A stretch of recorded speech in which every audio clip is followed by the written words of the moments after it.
I'm Natalie Parker, 27, a software engineer who worked for everything I have. My sister Victoria, 25, still in her third graduate program, just got a Bentley from our parents. A $200,000 Bentley Continental GT, while I drive a Toyota I saved 3 years for. She needs this car and you earn your own, Mom said with that dismissive wave. Dad wouldn't even look me in the eye. It's always been this way, but they don't know what I've discovered about Victoria's perfect life. Soon, they'll get a call that changes everything. Before I dive into this wild story about family favoritism gone wrong, let me know where you're watching from in the comments. Have you ever felt like the less favored child? Hit that like button if you can relate, and subscribe to catch more shocking family drama stories. Trust me, you'll want to see how this one unfolds. Growing up with Victoria always felt like living in a shadow. From our earliest childhood memories, the pattern was clear. I was the responsible one, while Victoria was the special one, who needed extra attention, extra care, extra everything. Our parents never said it outright, but their actions spoke volumes. When I was 12 and Victoria was 10, Mom and Dad established the routine of me babysitting my sister whenever they went out. Not only was I never compensated for this responsibility, but I was also lectured extensively if Victoria complained about anything during their absence. She's sensitive, Mom would explain, as if I wasn't. The stark contrast between our birthday celebrations still stings when I think about it. My 16th birthday was acknowledged with a small family dinner and a practical gift, SAT prep books. 2 years later, Victoria's Sweet 16 featured a rented venue, professional DJ, catered food, and a designer dress that cost more than my entire wardrobe. Dad explained the discrepancy with a casual, "You were always more low-key, Natalie." Perhaps the most painful memory was when my parents missed my high school graduation. I was valedictorian, scheduled to give a speech I'd worked on for weeks. The night before, Victoria announced her dance recital had been rescheduled to the same time. There was no discussion. Mom simply said, "Victoria needs us there for support. You understand, right?" I gave my speech to an audience with 2 empty seats in the family section. While most teenagers in my affluent suburb received cars for their birthdays or had their insurance covered, I started working part-time at 16, saving every dollar. By 18, I had earned a full academic scholarship to the state university, the only way I could afford higher education since my parents had been setting aside college funds that mysteriously seemed available only for Victoria's private university tuition. College meant freedom, but also struggle. I lived in a cramped apartment with 3 roommates, eating ramen while building my coding portfolio late into the night. My roommates partied while I interned at a local tech startup, which eventually led to an entry-level position upon graduation. The next 5 years were a blur of 70-hour work weeks, learning new programming languages on weekends, and slowly climbing the corporate ladder.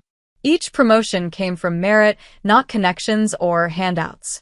Now, at 27, I've finally secured a position at a prestigious tech firm, with a salary that allows me to live comfortably, if modestly. Victoria's path couldn't have been more different. She attended an exclusive private school where her mediocre grades were deemed just her learning style. Her expensive horseback riding lessons were developing her character, according to Dad. After high school, she spent 4 years at an exclusive private college, changing majors 3 times. First art history, I'm really passionate about Renaissance painters. Then psychology, I want to understand people deeply. And finally communications, it's more practical for networking. After graduation, Victoria announced she needed more education. Our parents nodded supportively and funded her first master's program, then a second. Now she's in an MBA program that she's totally passionate about this time. In between academic ventures, Victoria has held several jobs, none lasting longer than 3 months. Each departure came with a different excuse. The environment wasn't nurturing, the boss didn't recognize her potential, or the company lacked vision. The pattern of preferential treatment extended to every holiday and special occasion. Last Christmas, Victoria received designer clothes, jewelry, and electronics. My gift was a professional planner and a set of kitchen knives. Practical gifts for our practical girl, Mom said, as if it were a compliment rather than an acknowledgement that they put little thought into what might bring me joy. The disparities continued into adulthood. Victoria lives in a luxury apartment, rent paid by our parents. She takes international vacations funded by their credit cards. Meanwhile, when I asked for their help refinancing my student loans to a lower interest rate, not even asking them to pay the loans, just co-sign, Dad explained they needed to maintain financial flexibility for emergencies. Victoria's emergency Botox apparently qualified. Last week, I met my best friend Samantha at our favorite coffee shop to vent about the latest development. The small cafe, with mismatched furniture and excellent espresso, has been our meeting spot since college. A Bentley? Are you kidding me? Samantha nearly spilled her latte when I told her. That's not just favoritism, Nat. That's delusional. I stirred my coffee absently. I know. I keep wondering if I should try family therapy again. Maybe with a different therapist. The last one told your parents they were creating harmful dynamics, and they never went back, Samantha reminded me. Maybe it's time to create some distance instead. For your mental health. I nodded, knowing she was right but feeling that familiar pull of family obligation. It's hard. They're still my parents. Parents who buy one child a Bentley and the other nothing, Samantha pointed out. That's not normal or healthy. Later that evening, I discussed the situation with my boyfriend Jason. Unlike me, Jason comes from a family where support and resources were distributed equally among siblings. His perspective as an outsider to my family dynamics has been invaluable. Your parents' behavior isn't a reflection of your worth, Jason said, squeezing my hand across the dinner table in my apartment. It's a reflection of their own issues. I know that logically, I admitted, but emotionally, it still feels like I'm not enough. You're more than enough, Jason assured me. Maybe it's time to set clearer boundaries. You can love your family without subjecting yourself to constant reminders of their favoritism. Jason suggested a weekend getaway to help clear my head. Let's drive up to the mountains. No family drama, no work stress. Just us hiking trails and that little bed and breakfast you liked. His suggestion was tempting, an escape from the latest reminder that, in my parents' eyes, Victoria would always be the priority. What still burns in my memory is the calculated way the whole Bentley reveal played out. It started with a seemingly innocent text from Mom. Family dinner this Friday. Dad's grilling steaks. Nothing unusual there. Our monthly family dinners had been a tradition since I moved out. When I arrived at my parents' suburban home, Victoria's smirk should have been my first clue. Throughout the appetizers, she kept checking her phone and exchanging knowing glances with our parents. Mom seemed unusually enthusiastic, refreshing everyone's drinks before they were half empty and laughing too loudly at Dad's tired jokes. How's the new project going? Dad asked me over dinner, but his attention was clearly elsewhere, his eyes darting to his watch every few minutes. It's challenging but interesting. I began explaining the machine learning algorithm I was developing, only to notice that no one was listening. Victoria was texting under the table, and Mom was practically vibrating with excitement. As soon as we finished dessert, a store-bought cheesecake for which Victoria received compliments as if she'd baked it herself, Dad cleared his throat. Let's step outside for a minute. We have a little surprise. The spring evening was mild, the suburban street quiet except for the chirping of crickets. And there it was in the driveway, a gleaming Bentley Continental GT in British racing green with a massive red bow on the hood. The sticker price of over $200,000 flashed to my mind, approximately 4 times my annual salary. Surprise, sweetheart. Mom exclaimed, handing Victoria a set of keys with the Bentley logo. We know how hard you've been working on your MBA. Victoria's reaction was theatrical, gasping with her hands over her mouth, then jumping up and down before hugging our parents. Oh my God. I can't believe it. It's exactly what I wanted. How did you know? Dad beamed with pride. Only the best for our girl. This will make the right impression when you're meeting with business contacts. I stood frozen, my nails digging into my palms as I maintained a neutral expression. The contrast was impossible to ignore. Victoria's hard work on a degree she hadn't completed versus my years of actual professional accomplishments that had never warranted even a fraction of its recognition. Natalie, isn't it gorgeous? Mom turned to me, apparently remembering my existence. It's certainly expensive, I managed, my voice steady despite the lump in my throat. That's when Mom delivered the line that would echo in my head for days. Victoria needs this car for her career networking, and you earn your own way. You've always been so independent. She gave that dismissive wave I'd seen thousands of times, the gesture that minimized my feelings while simultaneously praising me for not having needs. Dad couldn't even look me in the eye, suddenly very interested in explaining the car's horsepower specifications to Victoria, who clearly didn't care about anything beyond the luxury brand name. Take your sister for a spin, Mom suggested, but Victoria was already sliding into the driver's seat. Rain check? I promised to meet some classmates to celebrate our project grade. Victoria lied smoothly. We all knew there was no project, no classmates waiting. I made my excuses shortly after, claiming an early meeting the next day. The drive home in my Toyota Corolla, a reliable car I'd saved for 3 years to purchase, was a blur of streetlights and swallowed tears. Entering my modest one-bedroom apartment was when the dam finally broke. The contrast between my life and Victoria's had never been so stark. My furniture was a mix of IKEA and Facebook Marketplace finds. My splurge was a decent coffee maker and a comfortable mattress.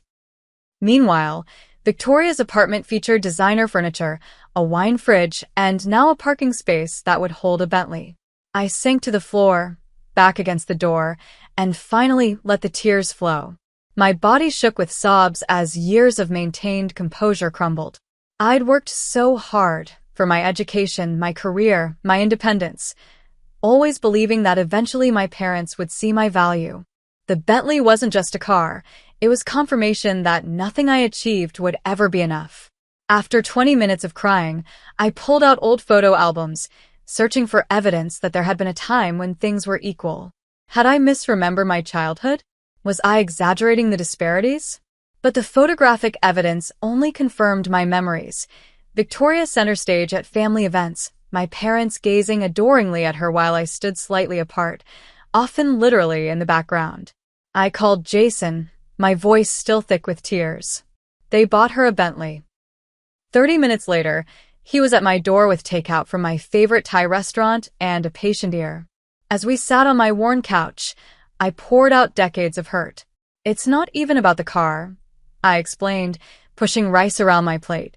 It's what it represents. They've never seen me, Jason. Never valued my accomplishments or supported my dreams the way they do hers. That sounds like emotional abuse, Jason said quietly. Consistent favoritism is a form of neglect toward the other child. The crazy thing is, I still want their approval, I admitted. How pathetic is that? Jason took my hand. It's not pathetic. It's human. We all want our parents' love and recognition. As painful as the Bentley incident was, it also opened my eyes to something concerning.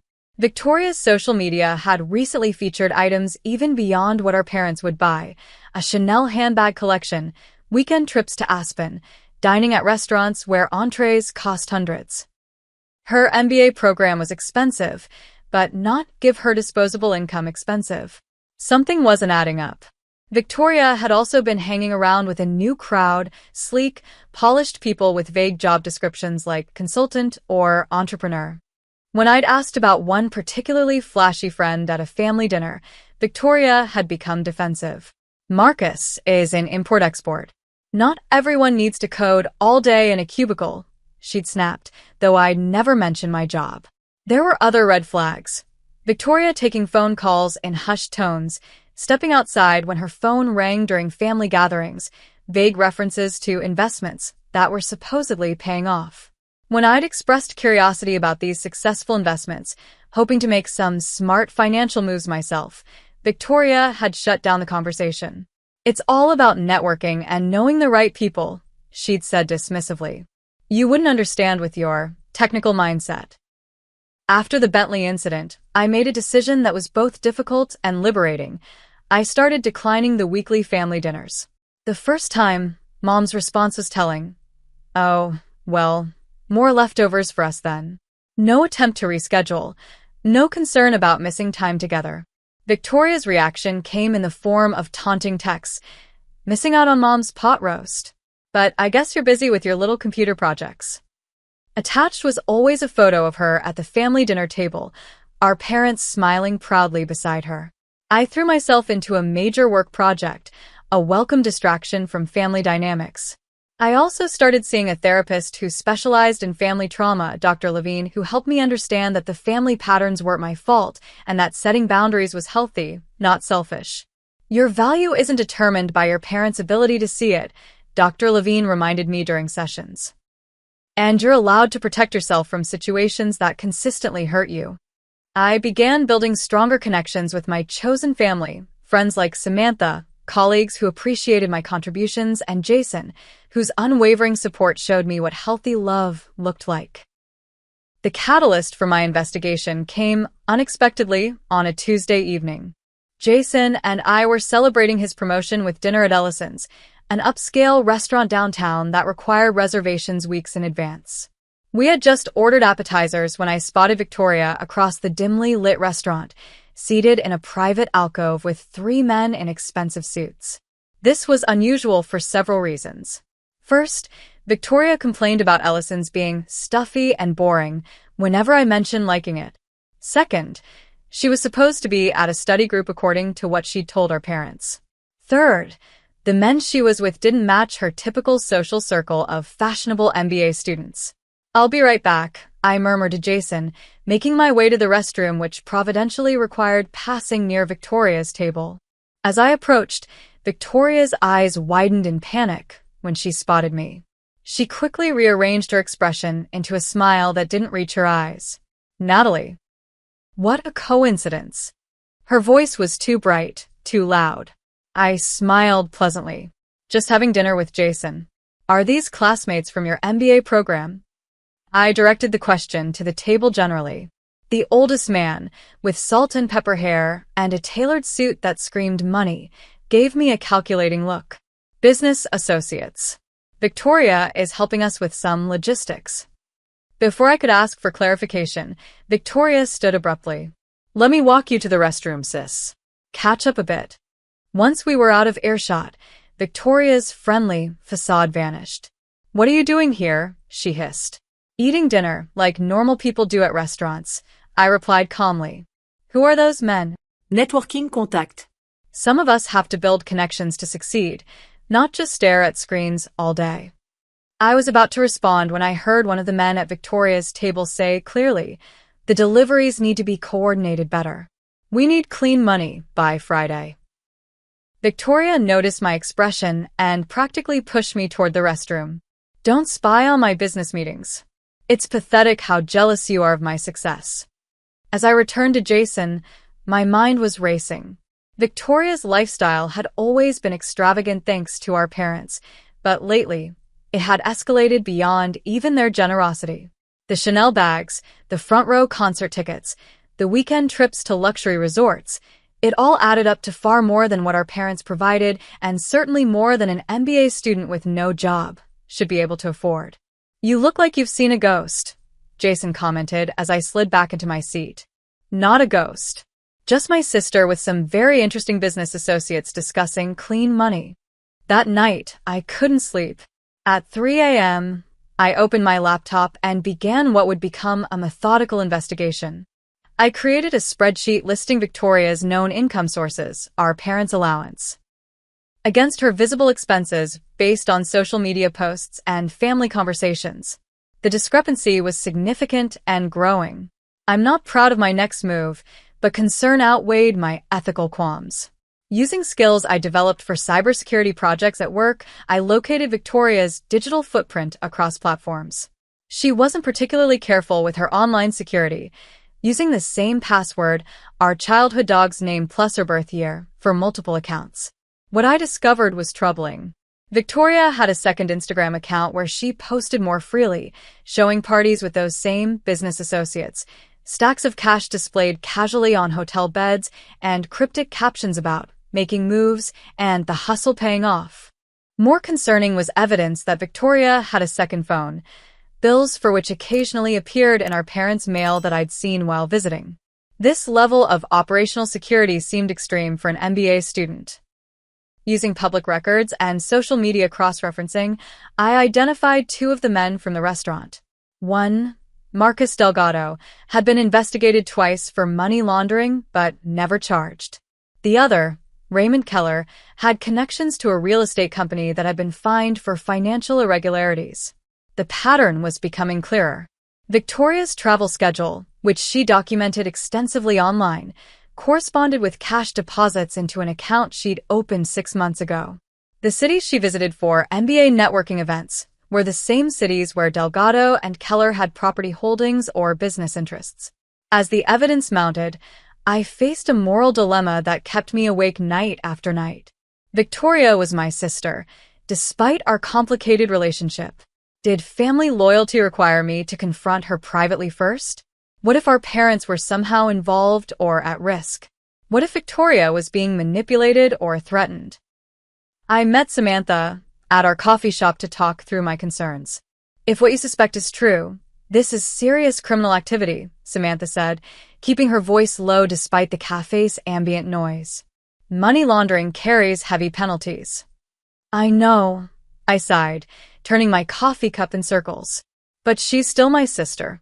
And our parents could be implicated if she's using their information or accounts. What's your evidence beyond the restaurant conversation and social media posts? Samantha asked, always the practical one.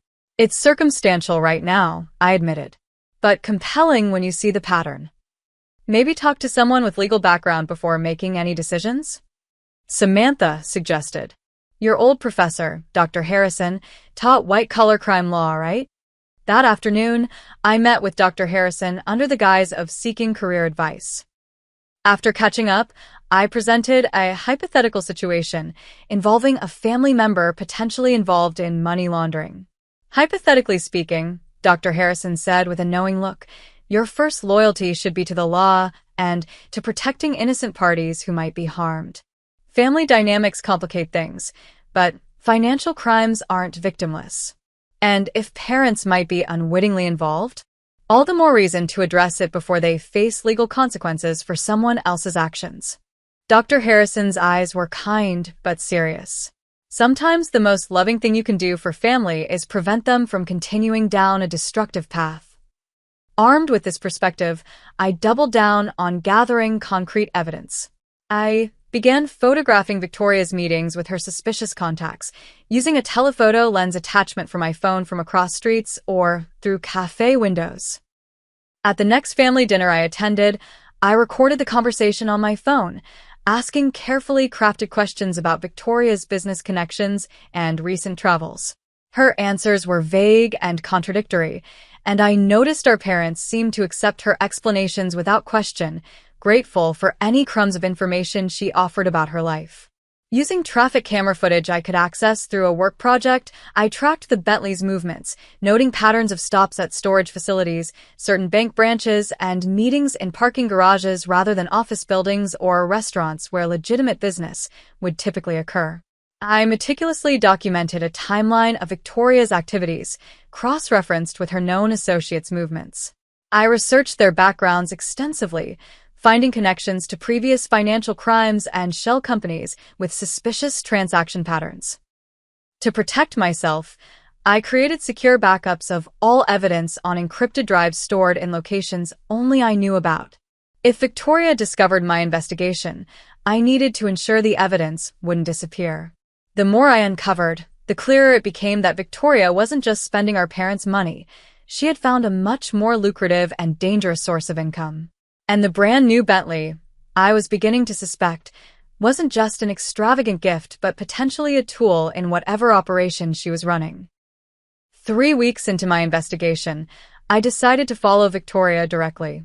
On a Wednesday evening when she had told our parents she was attending a networking mixer, I parked near her apartment and waited.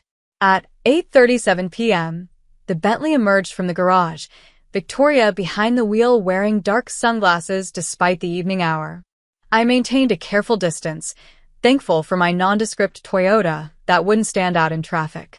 Victoria drove to an industrial area on the outskirts of the city, eventually pulling into the parking garage of an office building that appeared mostly empty at this hour. Parking across the street, I used my phone's camera zoom to watch as Victoria met with Marcus Delgado and another man I didn't recognize. They popped the Bentley's trunk, and the unknown man placed a duffel bag inside. The exchange took less than 3 minutes before Victoria was driving away again. Her next stop was even more concerning. She parked behind an upscale hotel and entered through a service entrance. 20 minutes later, she emerged without the duffel bag, but carrying a sleek briefcase that hadn't been with her before. When Victoria stopped at a gas station, I seized the opportunity to get closer. Pretending to check air in my tires at the adjacent pump, I glimpsed inside the Bentley's window. The briefcase lay open on the passenger seat, revealing stacks of cash that Victoria was casually counting, seemingly unconcerned about being observed in the well-lit station. I ducked down when Victoria looked up, narrowly avoiding discovery. She closed the briefcase, refueled the Bentley, and drove directly home, unaware of my continued surveillance. The next day, I texted Victoria, "Need to talk. A coffee at your place this afternoon?" To my surprise, she agreed readily. Victoria's luxury apartment was exactly as I expected. Minimalist, expensive furniture, abstract art that matched her Instagram aesthetic, and the subtle scent of a candle that probably cost more than my monthly grocery budget. "Nice place," I commented, accepting the artisanal coffee she offered. "Business must be good." Victoria's smile didn't reach her eyes. "What do you want to talk about, Natalie?" "I have plans later." I decided on a direct approach. "I saw you at Ellison's last week with some interesting business associates, and I couldn't help overhearing something about clean money." The change in Victoria's demeanor was immediate. Her posture stiffened, and something cold flashed in her eyes before she forced a laugh. "Eavesdropping now? That's a new low, even for you." "It's not eavesdropping when someone speaks loudly in a public place," I countered calmly. "Who were those men, Victoria? What kind of logistics are you helping them with?" "Business you wouldn't understand," she snapped. "Some of us network and build real-world connections instead of hiding behind computer screens." I set down my coffee cup. "Your social media shows a lot of expensive items lately. More than mom and dad provide. More than any student without a job should have." Victoria's laugh was brittle. "You've always been jealous of me. Always wanted what I have. It's pathetic, really. Mom and dad see it too. Why do you think they prefer spending time with me?" The barb stung, but I pressed on. "I'm concerned about what you're involved in. If it's something illegal." "You know nothing about my life," Victoria interrupted, her voice rising. "You just can't stand that I'm successful, that I have connections and opportunities. You sit in judgment with your boring job and your boring apartment and your boring boyfriend, thinking you're somehow better because you earn everything." As I stood to leave, Victoria blocked my path. "If you're investigating me, it stops now. You have no idea who you're dealing with or what I'm capable of." "Is that a threat?" I asked quietly. Victoria's smile was chilling. "Just sisterly advice. Stay in your lane, Natalie. And stay out of my business." As I reached for the door, Victoria grabbed my arm. "I know you've been following me. My friends noticed your pathetic little Toyota. Stop now, or you'll regret it. And so will mom and dad." I yanked my arm away and left without another word, heart pounding. Victoria knew I was investigating her and had just threatened our parents. This was escalating faster than I'd anticipated. 2 days later, when I knew Victoria had a class according to her school schedule, I made a decision I never thought I'd make. Using the spare key our parents had given me for emergencies, while Victoria had a key to their house just because, I entered Victoria's apartment. The place was immaculate as always, looking more like a hotel suite than a lived-in home. I searched methodically, careful to leave everything exactly as I found it. In the bedroom closet, behind a row of designer shoes, I discovered a hidden panel that slid open to reveal a small safe. My heart raced as I considered my options. Breaking into the safe would cross a legal line I wasn't comfortable with. But as I examined the closet more carefully, I noticed a small notebook tucked between sweaters on a high shelf. The notebook contained what appeared to be a ledger: dates, locations, amounts, and initials. One entry caught my eye immediately. Beast G Transport, 50K, clean for MD. The date corresponded with the day after Victoria received the Bentley Continental GT. Beneath the notebook was a manila envelope containing photographs, Victoria with various men including Marcus Delgado, all posed in front of different luxury cars. On the back of each photo was a figure, presumably the value of the vehicle, and an address. My hands trembling, I used my phone to photograph every page of the notebook and the contents of the envelope before replacing everything exactly as I'd found it. In the kitchen, I discovered another crucial piece of evidence: a burner phone charging on a hidden outlet behind the refrigerator. I didn't touch it, but photographed it in place. As I carefully locked up and left the apartment, the full picture was becoming devastatingly clear. Victoria wasn't just spending money from questionable sources. She was actively participating in a money laundering operation. The Bentley wasn't just a status symbol. It was a tool for transporting cash or other valuables, chosen specifically because its luxury status meant it was less likely to be stopped by police. Back in my apartment, I analyzed the evidence methodically. The scheme was surprisingly simple. Victoria used her clean social image and our parents' respectable reputation as cover while transporting large amounts of cash. The money would then be cleaned through a series of transactions involving luxury goods, real estate, or other high-value items that could later be sold with apparently legitimate provenance. The MBA program provided perfect cover for her meetings with criminal associates. Any gathering could be explained away as networking or study groups. Her constant travel for business conferences allowed her to make deliveries and pickups across state lines. Most disturbing was the evidence that Victoria had accessed our parents' financial information. Among the photographed documents was a copy of our parents' investment portfolio statements, with certain stocks highlighted, likely targets for moving money through their legitimate accounts to further obscure its origins. This wasn't just about Victoria anymore. Our parents could face serious legal consequences if their accounts or identities were being used in this scheme, even unknowingly. If Victoria was using the Bentley, registered in our father's name, to transport illicit cash, he could be implicated in criminal conspiracy. The seriousness of the situation demanded action beyond my initial hesitation.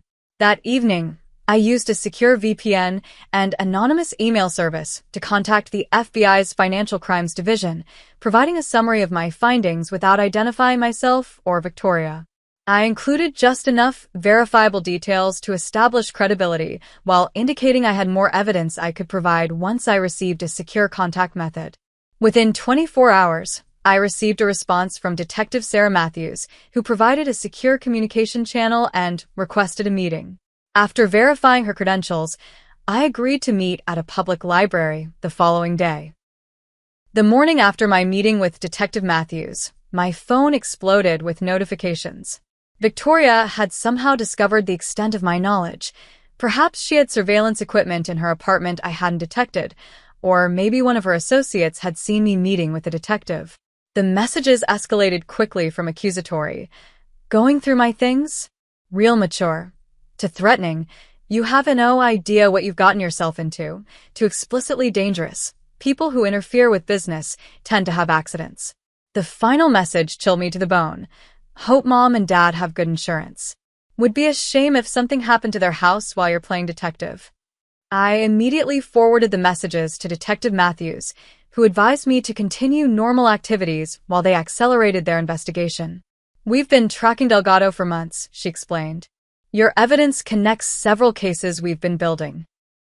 The next day, while I was at work, I received a call from HR asking me to come to the security office immediately. When I arrived, the head of security showed me footage from the parking garage. Victoria attempting to break into my car and, when unsuccessful, slashing my tires and scratching Snitch into the paint. "Do you know this person?" he asked with concern. "Unfortunately, yes. That's my sister. We're having a disagreement." The security team took the incident seriously, escorting me to my car and arranging for a tow service. As I waited for the tow truck, Victoria called from an unknown number. "That was just a warning," she said without preamble. "Stop what you're doing or things get worse. I've reported you for theft to the police. Told them you stole jewelry from my apartment."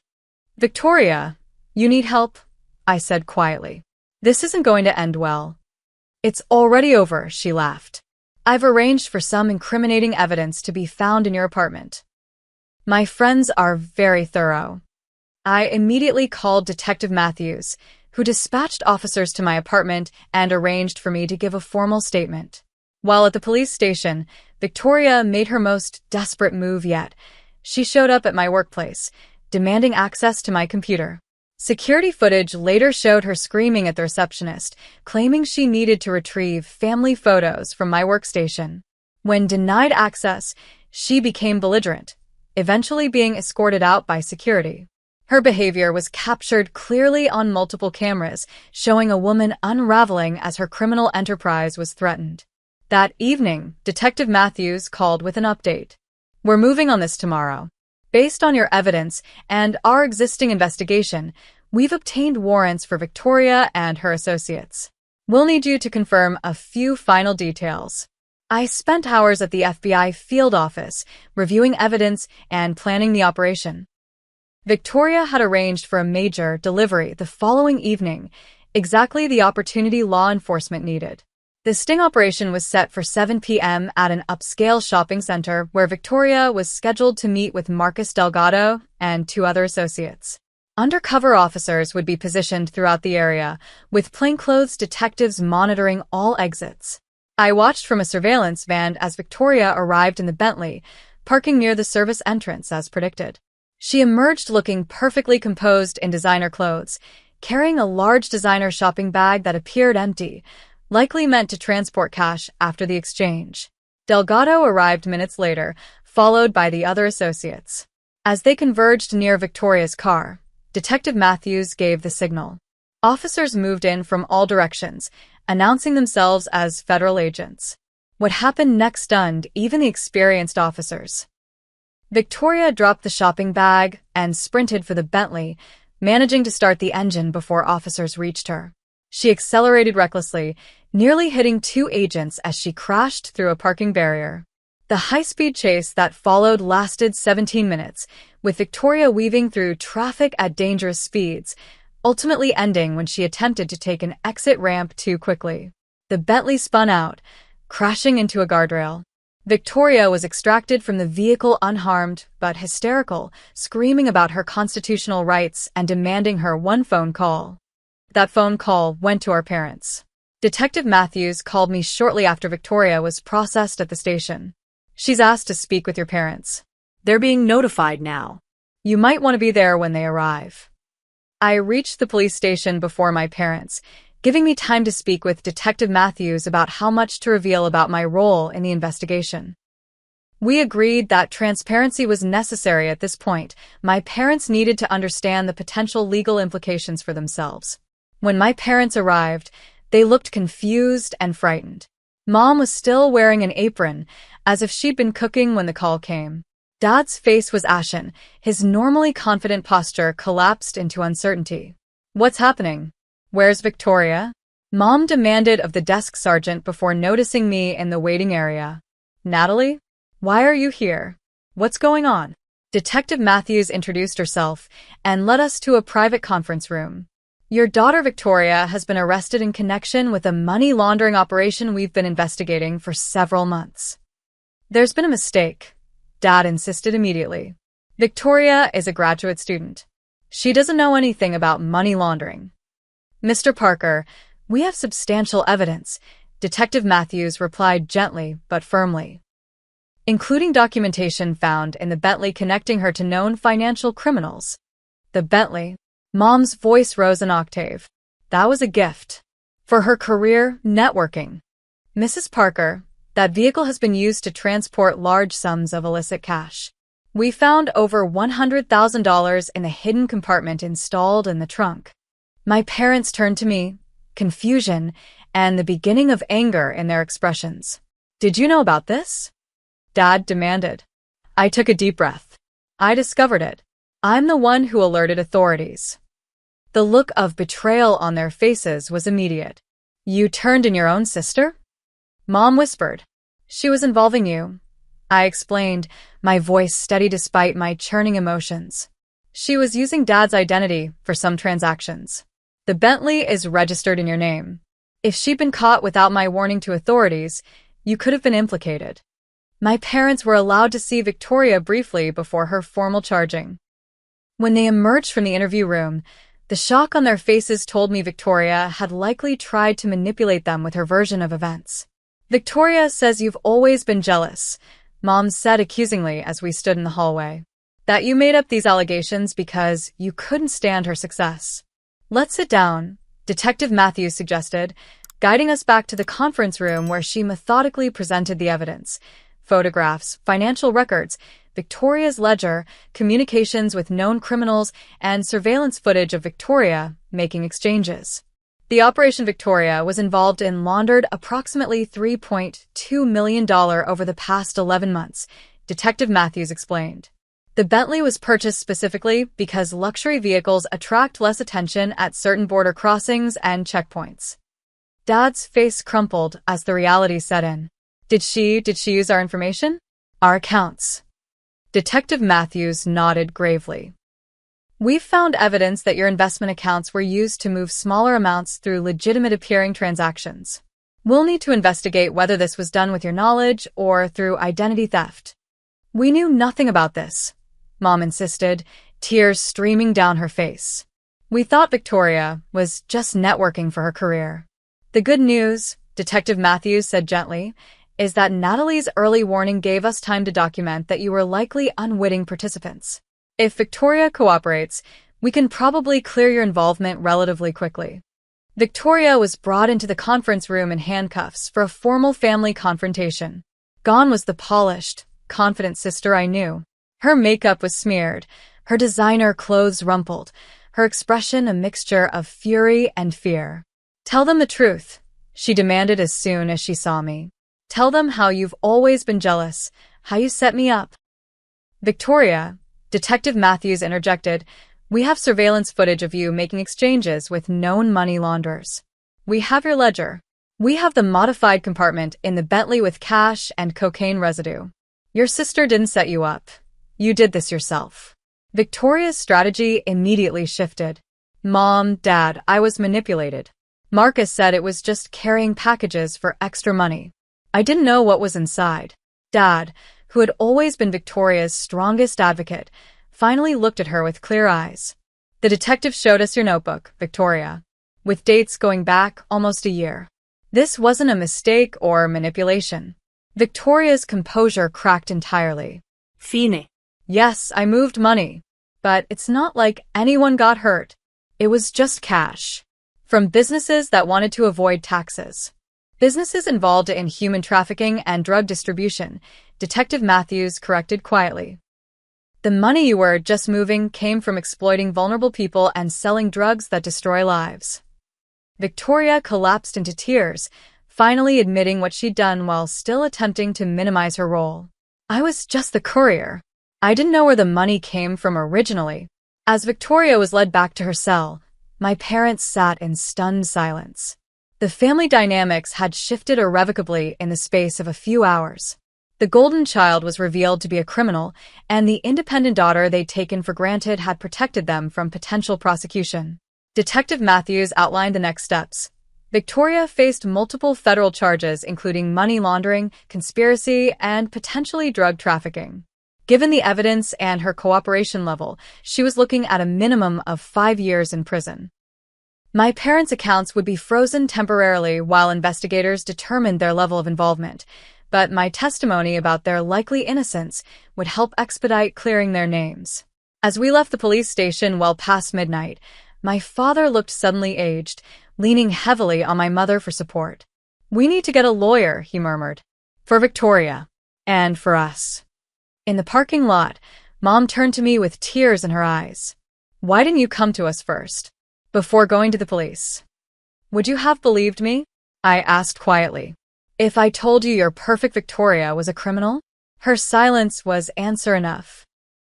The days following Victoria's arrest were a blur of legal consultations, media inquiries, and emotional reckonings.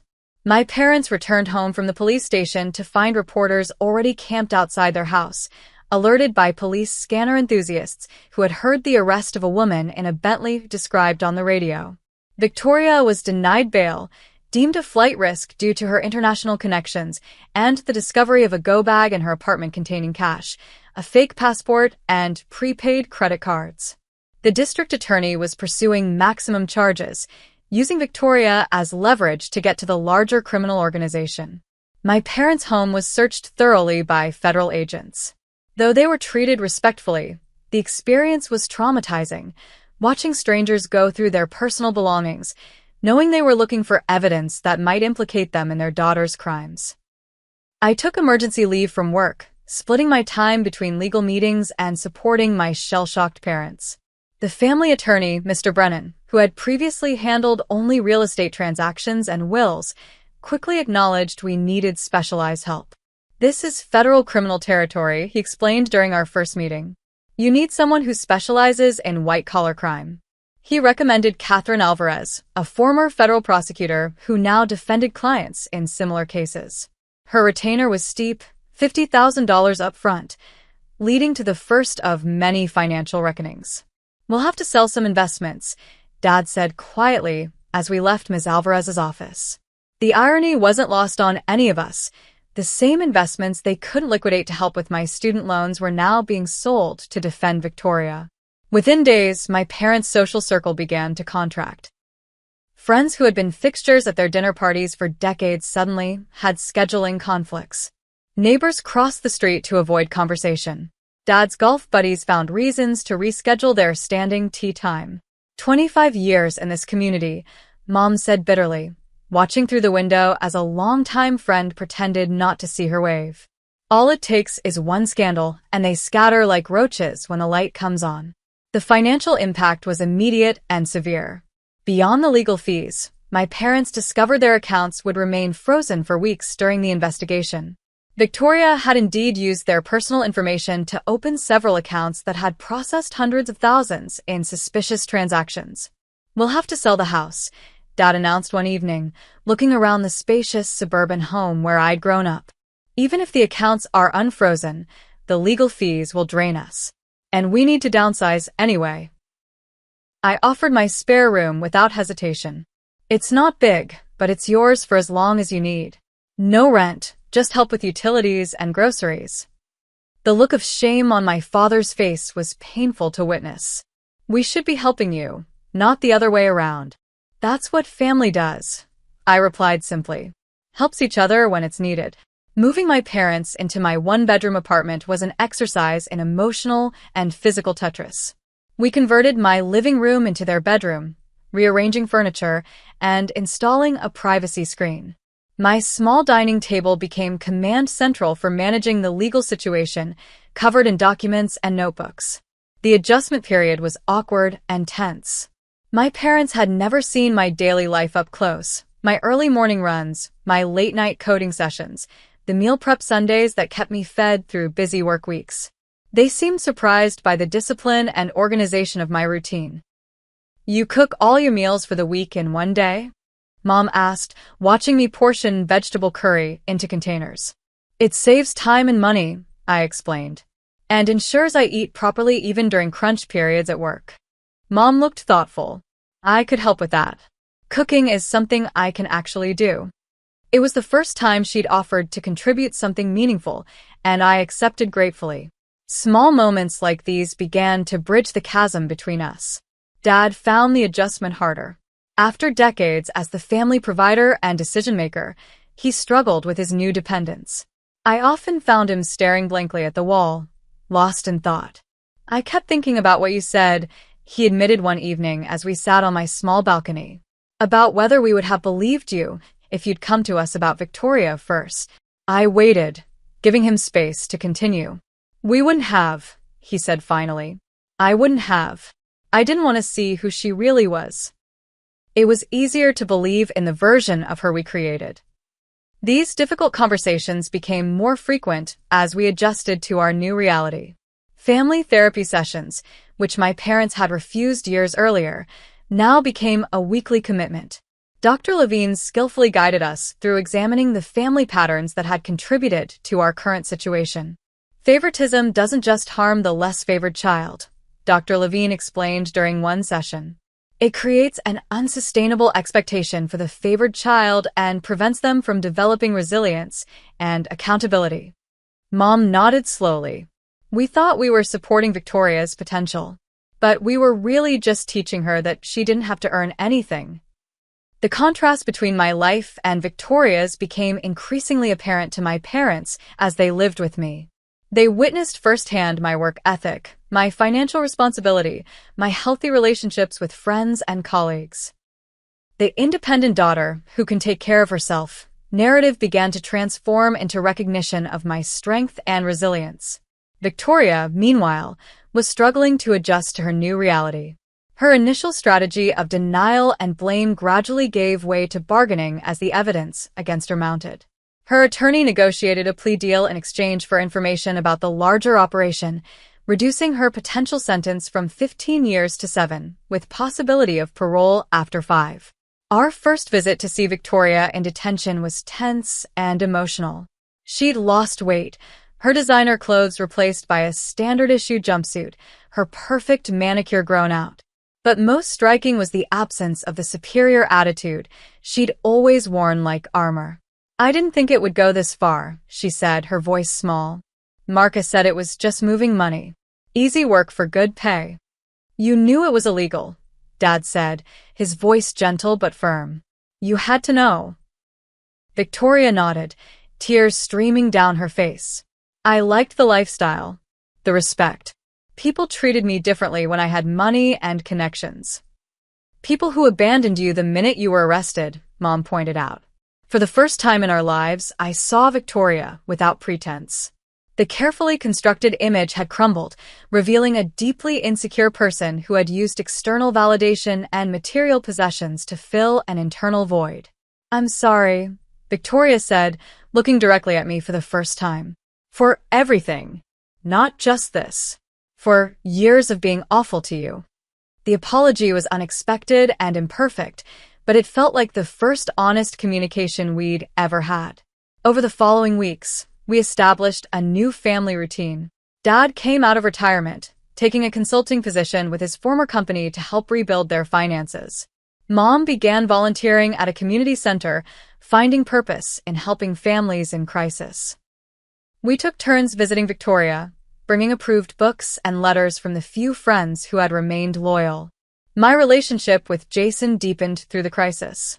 He showed extraordinary patience and support, helping my parents move, joining us for therapy sessions when invited, and providing a sense of normalcy during chaotic times. Your family is part of who you are, he said when I apologized for the disruption to our lives. I'm not just here for the easy parts.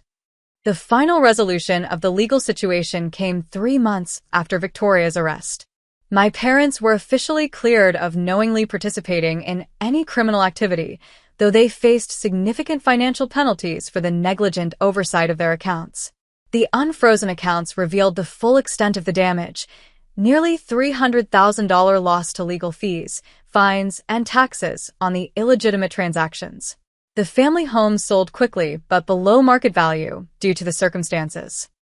My parents purchased a modest 2-bedroom condo with the proceeds, accepting the dramatic downsizing with surprising grace. It's liberating in a way, Mom admitted as we unpacked boxes in their new home. All those things we thought we needed, they were just things. As we settled into our new reality, I noticed subtle but significant changes in how my parents treated me. Dad asked my advice on financial decisions, valuing my analytical approach. Mom began acknowledging my achievements, attending a work award ceremony where I received recognition for a major project. The material inequality that had defined our family dynamic for decades had been forcibly balanced by circumstances. But more important was the emotional rebalancing, the recognition that success isn't measured by possessions or status, but by integrity, resilience, and genuine connections. 1 year after Victoria's arrest, much had changed in all our lives. Victoria was serving her reduced sentence at a minimum security facility, having provided substantial assistance to prosecutors that led to the dismantling of a major money laundering network. Her cooperation and good behavior made her eligible for educational programs within the prison system. Her letters home showed a person I barely recognized, reflective, humble, and increasingly self-aware. She joined a prison therapy group and was confronting the narcissistic tendencies that had driven her choices. The therapist here says I used external validation to avoid dealing with my insecurities, she wrote in one letter. I never felt I had any value beyond what people gave me for being pretty or charming or having nice things. Victoria had formed unexpected friendships with several inmates from vastly different backgrounds. Shanice grew up in foster care and never had anything handed to her, she wrote about her cellmate. She's teaching me what real resilience looks like. There were plans for Victoria's eventual release, still years away, but no longer an abstract concept. She'd expressed interest in using her business knowledge legitimately, perhaps in nonprofit management where her networking skills could serve a worthwhile cause. My parents had settled into their new life with surprising adaptability. Their condo was small but comfortable, decorated simply with meaningful items rather than status symbols. Dad had fully embraced his consulting role, finding satisfaction in contributing his expertise without the pressure of executive leadership. I should have done this years ago, he admitted over dinner one evening. I'm actually using my brain again, not just managing people and budgets. Mom had transformed, perhaps the most dramatically. Her volunteer work had evolved into a part-time position coordinating services for families in crisis. She developed a special interest in helping parents of incarcerated adult children, creating a support group that met weekly. I understand their shame and confusion, she explained, and I can show them there's a path forward, even through this. Their financial situation had stabilized, though at a much more modest level than before. The experience had fundamentally altered their relationship with money and possessions. When Dad received a bonus for a successful project, they donated half to a prisoner education program. My own career had continued to advance. The project I'd been working on during Victoria's arrest had been implemented successfully, leading to a promotion and substantial raise. My team had expanded, giving me management experience that opened new career paths. Jason and I had taken a significant step forward in our relationship as well. After a thoughtful conversation about timing and values, he had proposed during a weekend hiking trip. Nothing flashy or extravagant, just a sincere question asked under a canopy of stars.